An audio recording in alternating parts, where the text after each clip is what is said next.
Hi guys, today let's talk about Apple Watch Ultra while using the MacBook. One of the big issues for Apple Watch Ultra is that it has titanium clutches. The titanium will scratch my MacBook like this,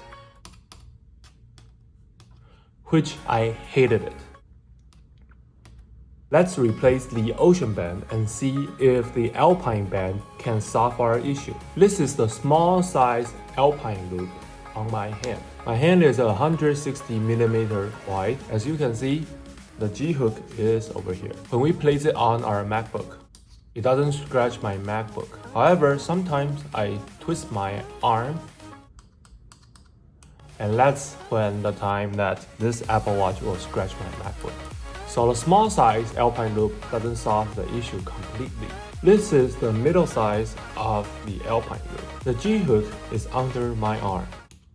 This caused a big issue. It scratches my MacBook.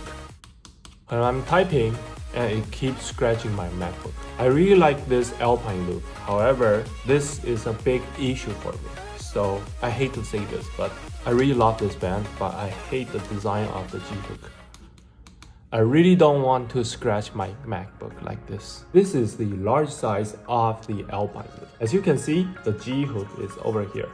When I'm typing on my MacBook, it's perfect. The titanium G-hook doesn't scratch my MacBook, and the loop feels really comfortable. There's 2 layers of band and some cushioning for this Alpine loop design over here, so it feels really good to place my arm onto the MacBook. For me, this is the perfect band for Apple Watch Ultra. It's secure, it's comfortable, and it's perfect for mountaineering. The other loop that is really good for Apple Watch Ultra is the trail loop. However, the trail loop doesn't deliver in time, so I can only test the Alpine loop and the Ocean band.